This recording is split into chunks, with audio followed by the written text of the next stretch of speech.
बहुत समय पहले की बात है। लल्लनपुर नाम के एक छोटे से गांव में दो दोस्त रहा करते थे। दोनों बचपन के दोस्त थे और उनके बीच बहुत गहरी दोस्ती थी। दोनों दोस्तों में से एक का नाम हीरा और दूसरे का नाम रतन था। हीरा और रतन दोनों के पास गांव में अपनी अपनी जमीन थी, जिस पर किसानी करके उनके घर का खर्च चलता था। हीरा बहुत परिश्रमी और मेहनती था, जो हर दिन सूरज उगने से पहले अपने खेतों में काम करने पहुंच जाता था। वो अपने खेतों का काम पूरे निष्ठा और ईमानदारी से करता था। और वहीं दूसरी तरफ रतन बहुत आलसी प्रवृत्ति का व्यक्ति था। वो अपना ज्यादा समय आराम करने और गपशप करने में बिताता था। उसे अपने खेतों में काम करना बिल्कुल पसंद नहीं था। उसकी बस एक सोच थी कि बस कहीं से उसे खजाना मिल जाए तो वो ये किसानी का काम छोड़ देगा। एक दिन इसी तरह दोनों दोस्त अपने अपने खेत में काम कर रहे होते हैं। एक तरफ हीरा बिना रुके अपने खेतों की जुताई कर रहा होता है और वहीं दूसरी तरफ खेतों में थोड़ी देर जुताई करने के बाद रतन थक जाता है। चलो, अब बहुत मेहनत हो गई है। थोड़ी देर पेड़ के नीचे सुस्ता लेता हूँ, फिर कुछ देर बाद काम शुरू कर दूंगा। इतना बोलकर रतन एक पेड़ के छाया के नीचे जाकर सो जाता है। देखते देखते शाम हो जाती है तो हीरा उसे उठाने आ जाता है। अरे उठो रतन भाई, कितना सोओगे? शाम हो गई है, घर नहीं जाना है क्या? हीरा की आवाज सुनकर रतन उठ जाता है। हाँ बोलो ना हीरा भाई, कोई काम था क्या? नहीं भाई, कोई काम नहीं था, परंतु लगता है तुम आज भी सुस्ताने के नाम पर सो गए थे और आज भी तुमने अपने खेत की जुताई का काम खत्म नहीं किया है। नहीं भाई, काम तो शुरू कर दिया था, पर थोड़ा थक गया था, इसलिए सुस्ताने यह आ गया था और पता ही नहीं चला कब सो गया। परंतु आज के लिए वैसे बहुत काम कर लिया है। बस एक दो दिन में पूरे खेत का काम हो जाएगा।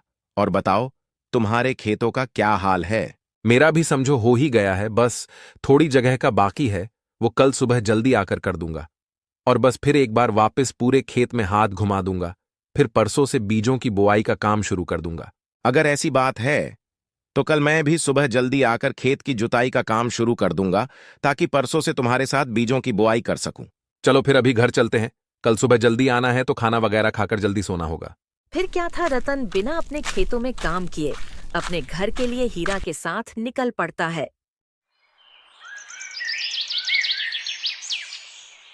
अगली सुबह हीरा जल्दी उठ जाता है और अपने खेत पर जाने से पहले अपनी पत्नी को आवाज लगाने लगता है। सीमा, जरा यहां आना तो। हीरा की आवाज सुनकर सीमा वहां आ जाती है।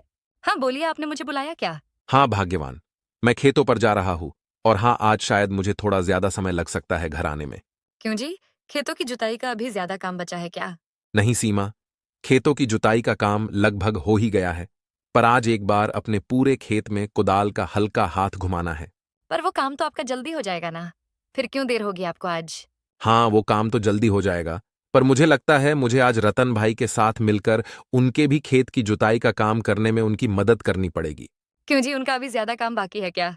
हाँ सीमा, तुम तो जानती हो ना रतन भाई को, उनका अभी आधे खेत का काम भी नहीं हुआ है और मैं कल से बीजों की बुआई का काम शुरू करने वाला हूं, तो मैं आज उनकी मदद कर दूंगा ताकि कल हम दोनों एक साथ में बीजों की बुआई कर सके। ठीक है, तो आप बस कुछ देर रुकिए, मैं आपके खाने का डिब्बा लेकर आती हूँ। ठीक है सीमा, पर थोड़ा जल्दी करना। सीमा हीरा के लिए खाने का डिब्बा लेने रसोई घर में चली जाती है और हीरा उसका वहीं इंतजार कर रहा होता है। कुछ देर में सीमा उसके खाने का डिब्बा लेकर आती है। चलो सीमा, तो मैं चलता हूं, तुम अपना और बच्चों का ध्यान रखना। फिर क्या था, हीरा अपने खाने का डिब्बा लेकर अपने खेत की तरफ चल पड़ता है। यहाँ हीरा अपने खेत पर काम करने सुबह जल्दी निकल जाता है और वहाँ दूसरी तरफ जिसके खेत का काम ज्यादा बचा है वो अभी तक सो रहा होता है। जब रतन अपने पलंग पर सो रहा होता है तभी उसे उठाने उसकी पत्नी मीरा आती है। अजी सुनते हो, खेत पर नहीं जाना है क्या? सूरज सर पर आ गया है, उठना नहीं है क्या? आपके खेतों का इतना सारा काम बचा है और आप अब तक सो रहे हो। मीरा की आवाज सुनकर रतन उठकर बैठ जाता है। अरे क्या हो गया भाग्यवान, इतना जल्दी क्यों उठा रही हो? क्या कहा आपने जल्दी? कुछ ही देर में दोपहर हो जाएगी। आज शायद आपको खेत पर नहीं जाना है। लगता है आपके खेतों की जुताई पूरी हो गई है, तभी इतने आराम से उठ रहे हो। खेत कहाँ भाग कर जाने वाले हैं, और काम की चिंता तुम क्यों कर रही हो? आज नहीं तो कल में हो ही जाएगा। सुनिए जी, आप अपना काम समय पर कर लीजिए, इतना आलस मत कीजिए, वरना एक दिन आपको बहुत पछताना पड़ेगा। अच्छा ठीक है बाबा, जाता हूँ खेत पर, पर एक काम करो, अब जब दोपहर होने ही वाला है तो तुम खाना लगा दो। मैं खाना खाकर ही जाता हूँ खेत पर अब। ठीक है, आप नहा धोकर रसोई घर में आ जाइए। फिर कुछ समय में रतन नहा धोकर रसोई घर में पहुंच जाता है। मीरा, आज खाने में क्या बनाया है तुमने? खाने में खाली दाल चावल बना है।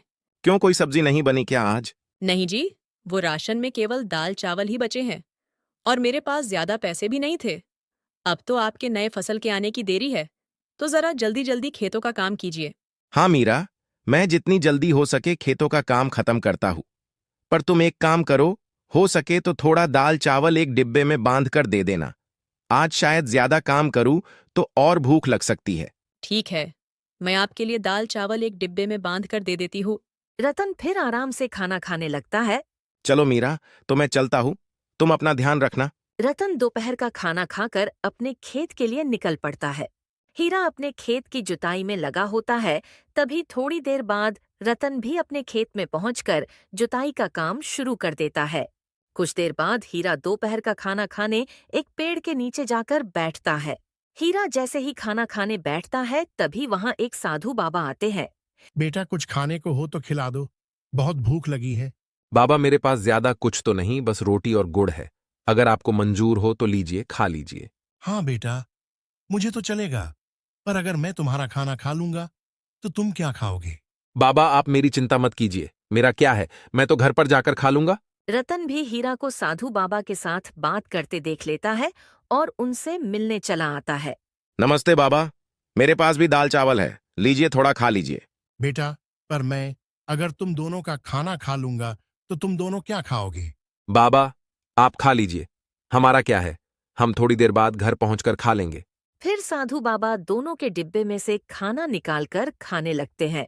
तुम दोनों का बहुत धन्यवाद बच्चों, तुम दोनों की वजह से आज बहुत दिनों बाद मैंने भर पेट खाना खाया है। बाबा, इसमें क्या धन्यवाद करना, अगर हमारी वजह से आप खुश हुए तो ये तो हमारे लिए सौभाग्य की बात है। बेटा, मैं तुम दोनों को कुछ देना चाहता हूँ। साधु बाबा दोनों जान को एक एक पोटली देते हैं। पोटली देखकर हीरा बाबा से पूछता है। बाबा, इस पोटली में क्या है? बेटा, इस पोटली में बीज है और ये कोई मामूली बीज नहीं है, ये जादुई बीज है। इन बीजों से तुम जो चाहोगे वो उग जाएगा, पर इन जादुई बीजों का फल तुम्हें तभी मिलेगा जब तुम इनकी अच्छे से देखरेख करोगे।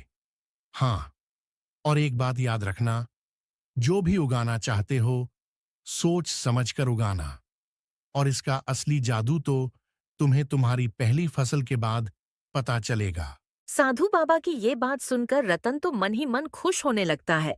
अब मजा आएगा, इन जादुई बीजों से मैं ऐसी चीजें उगाऊंगा जिनकी वजह से मुझे दोबारा किसानी करने की जरूरत ही नहीं पड़ेगी। जी बाबा, हम आपकी सारी बातों का ध्यान रखेंगे, और हाँ, इन जादुई बीजों के लिए आपका बहुत बहुत धन्यवाद। चलो बच्चों, तो मैं चलता हूँ। साधु बाबा वहां से चले जाते हैं और हीरा और रतन भी अपने अपने खेतों पर पहुंचकर जुताई का काम शुरू कर देते हैं। हीरा के खेतों की पूरी जोताई हो चुकी थी, तो वो अब रतन की मदद करने की सोचता है। चलो, मेरे खेतों की पूरी जोताई तो हो चुकी है, तो अब जाकर रतन भाई की मदद कर देता हूं, ताकि हम कल दोनों मिलकर बीजों की बोआई कर सके। हीरा सीधा जाकर रतन के खेत में जुताई का काम करना शुरू कर देता है। देखते ही देखते दोनों पूरे खेत की जुताई कर देते हैं। हीरा भाई, तुम्हारा बहुत बहुत धन्यवाद, तुम्हारी वजह से मेरे भी खेत की जुताई हो गई।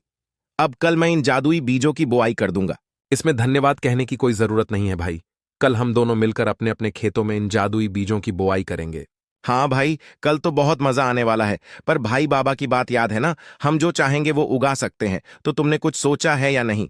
नहीं भाई, मैंने ऐसा तो कुछ नहीं सोचा है, मुझे तो बस अच्छी फसल से मतलब है। हीरा की ये बात सुनकर रतन सोचने लगता है।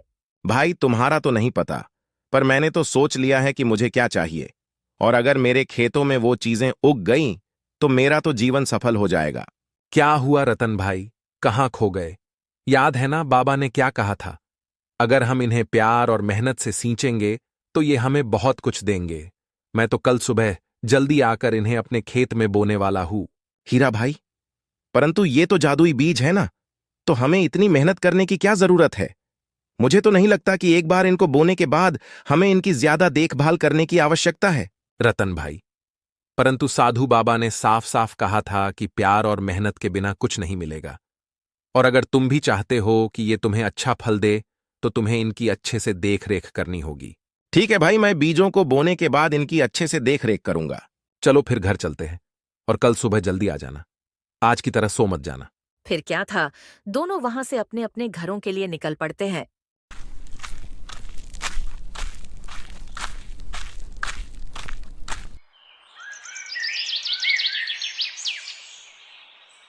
फिर अगली सुबह हीरा के साथ रतन भी खेत पर बीज बोने सुबह जल्दी पहुंच जाता है। दोनों फटाफट से अपने अपने खेत में जादुई बीजों की बुआई कर देते हैं। चलो रतन भाई, बीजों की बुआई तो हो गई। अब बाबा के बातों का मान रखकर हमें अपने खेत का ध्यान रखना होगा। कल सबसे पहले हमें अपने अपने खेतों में पानी डालना होगा ताकि फसल अच्छी हो सके। तो आज की तरह कल भी सुबह जल्दी आ जाना। ठीक है भाई, कल मैं सुबह आकर अपने खेत में पानी डाल दूंगा। फिर क्या था, जादुई बीजों की बुआई के बाद दोनों अपने अपने घर चले जाते हैं। अगली सुबह हीरा आकर अपने पूरे खेत में पानी डालने लगता है, पर रतन अपने घर के बिस्तर पर आराम फरमा रहा होता है। रतन को सोते देख उसकी पत्नी उसे उठाने चली आती है। उठिए जी, आज तो आपको खेत में पानी डालने जाना था ना। मीरा की आवाज सुनकर रतन उठ जाता है। क्या हुआ मीरा, आज क्यों उठा रही हो? अब तो मैंने खेतों में बीजों की बुआई भी कर दी है। आपने बीजों की बुआई तो कर दी है, पर आप आज खेत में पानी डालने जाने वाले थे ना। नहीं मीरा, इस बार मुझे पानी डालने की जरूरत नहीं है, क्योंकि इस बार मैंने और हीरा भाई ने अपने अपने खेतों में जादुई बीजों की बुआई की है। क्या कहा जादुई बीज? मैं कुछ समझी नहीं। फिर क्या था, रतन मीरा को साधु बाबा वाली पूरी कहानी सुना देता है, जिसे सुनकर वो भी चौंक जाती है। ये तो बहुत अद्भुत है कि आप लोगों को जादुई बीज मिले हैं, पर फिर तो आपको बाबा के कहे हिसाब से अपने खेत का और ध्यान रखना होगा। क्या बात कर रही हो मीरा? अगर जादुई बीजों का भी ध्यान रखना पड़ जाए तो किस काम के वो जादुई बीज? रतन की ऐसी बातें सुनकर मीरा उसे किसी भी तरह खेतों में पानी डालने मना लेती है और उसे भी खेत में पानी डालने भेज देती है। मीरा के इतना समझाने के बाद आखिरकार रतन अपने खेत में पानी डालने लगता है। हर रोज हीरा अपने खेत की जांच करने सुबह सुबह पहुंच जाता था और अपने खेत की बहुत अच्छी तरह से देखभाल करता था। और वहीं दूसरी तरफ रतन अपने आलसपन के चक्कर में अपने खेत को देखने तक नहीं जाता था। मीरा रतन को बहुत समझाती थी, पर उसे जादुई बीजों पर इतना भरोसा था कि उसने साधु बाबा के कहीं हर बात को अनदेखा कर दिया था। फिर कुछ दिनों बाद हीरा जब अपने खेत का जायजा लेने पहुंचता है तो देखता है उसका पूरा खेत फसल से भर चुका था। ये देखकर तो वो बहुत खुश हो जाता है। ये क्या, ये फसल तो समय से पहले ही उगाई है। लगता है ये सब जादुई फसल का कमाल है। हीरा फटाफट से पूरे खेत की फसल को काट लेता है। चलो, इस बार जादुई बीजों की वजह से फसल कुछ ज्यादा ही जल्दी हो गई है। तो एक काम करूंगा, कल फिर आकर पूरे खेत की जोताई कर दूंगा ताकि नई फसल की बुआई कर सकूं।